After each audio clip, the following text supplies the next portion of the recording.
Assalamualaikum warahmatullahi wabarakatuh, guys. Arman Tsarukyan went from being one of the most hated and controversial MMA figures, and with good reason, to one of the most beloved and fan-friendly fighters out there. So, if you guys remember correctly, even about a year ago, let's say, Arman was still very hated, and with good reason. I'll tell you why later. So yeah, he was really controversial, and people really didn't want him to get the next title shot, and as I said, with good reason. And I myself also, before the Dan Hooker fight was announced, I was also very pissed at Arman because ever since UFC 300, he hadn't fought.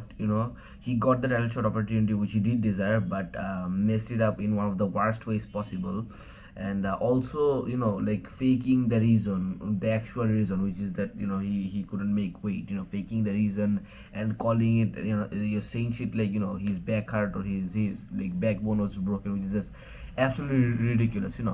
And not only the fight business, but also as a character, like as a human being, he's also a very controversial one. And this is something I really dislike about him to this day. And it's like if you remember, in a media day, in one of the media days of his a previous fight, he was asked about something really bad by a fan, who spoke in his language, so we couldn't understand. But the later translation revealed something very dark and something very disturbing. Like, you shouldn't say that type of shit. And I'm not gonna say it specifically for obvious reasons, but it was about an interviewer, Megan, I think her name is. She's an official UFC interviewer. But you shouldn't really say that type of shit about anyone. It's very disrespectful. And it just goes to show you, like what type of man Arman is. I'm not going to say anything bad about him, obviously, but still, I don't like that type of shit at all. And that just, if anything, more than anything, it just demoralizes you as a human being. But anyways, moving on. So yeah, because of all of those controversies. And also, another thing I forgot to mention is he punched a fan in the UFC 300 knockout, but in the UFC 300 walkout. Yeah, but that wasn't really that bad, because it was kind of expected. The fan asked for it. But yeah, anyways, as I was saying, so yeah, after all of this, because of all of these reasons, obviously he was very controversial, and the fans didn't like him, and neither did the UFC. So after this happened, he got his title shot opportunity. And I'll be honest, during that time when Arman got the title shot, I was a I was a pretty new to the UFC, let's just say. So I had no idea who Arman was. And I was like, all right.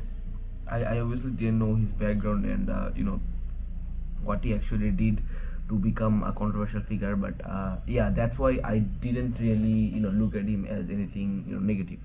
All right, just another Caucasian fighter, that's it. But obviously he pulled out, which really pissed me off, because I really wanted to see. He was the only rightful number one contender to fight. But I was a bit pissed off. But fair dues. Renato Moicano came and got submitted in the first round, though he did drop Islam. Anyways, that's for another bit. So after all of those happened, right, UFC international fight week comes. Ilia Tuporia is supposed to face Charles Oliveira. When that fight got announced, first of all, I was really pleased that Arman did not get the shot. However, I knew that Charles was gonna get knocked out, because it's calm, bro. It's Charles Oliveira. He is practically an uncle at this point. Like, he's been in the UFC for, I think, like 12 years, which absolutely crazy. So yeah, Charles obviously comes, gets knocked out. And Ilya, in the post fight interview, calls out Arman, who was. And also during, this was the time period when Arman started shit talking about the Ilya Tuporia and the entire lightweight division. So yeah, Ilya was obviously calling out Arman. You're calling him, there's a rich kid or some shit. But then yeah, Joe Rogan goes ahead and calls Paddy Pimblett to the cage. one of the most anticlimactic moments in my opinion, because Ilya really did not meant to call out Paddy at that point, but also fair dues, because Paddy is also a rival to Ilya Tuporia.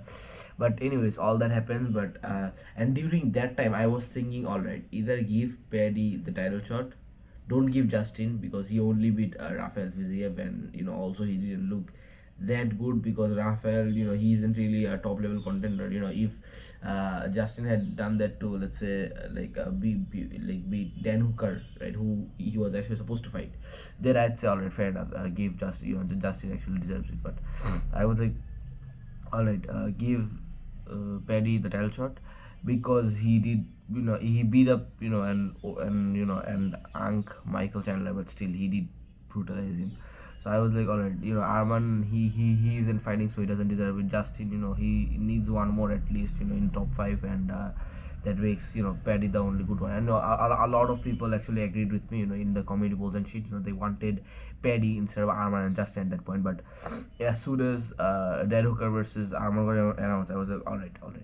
Arman will definitely submit or knock out Dan Hooker, and then he is next. But obviously he did. Finish him in the second round, great submission, and then it was clear that he was exposed to the title shot. However, the UFC books Justin versus Paddy for the interim title.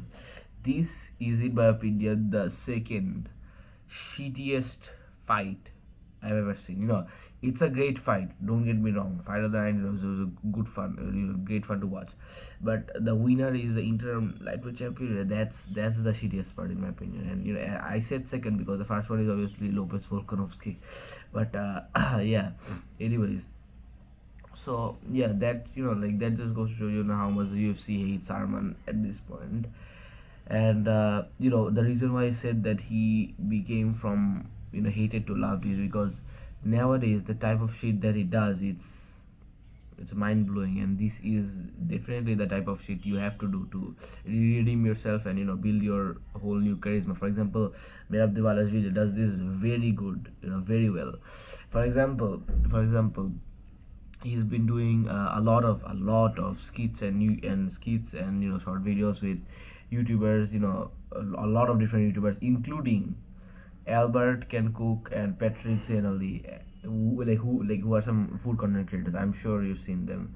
And yeah, it's just really funny to see Arman Tsarukyan these days, and the type of shit that he does. Also calling out Ilya Tuporia, saying shit like he once had a duck and its name was Ilya Tuporia. Like, this is the type of shit that you do to actually redeem yourself. Like, I have to give his flowers Arman at this point.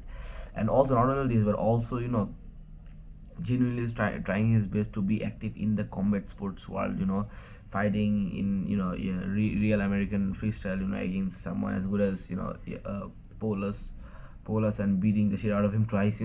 It's it's really it feels really good that someone is taking this time that he won't get in the UFC, and utilizing it in such a way. And though I personally still don't like Arman as a figure, because, as I said, like the type of shit he says, but still, as a fighter, I have to respect him.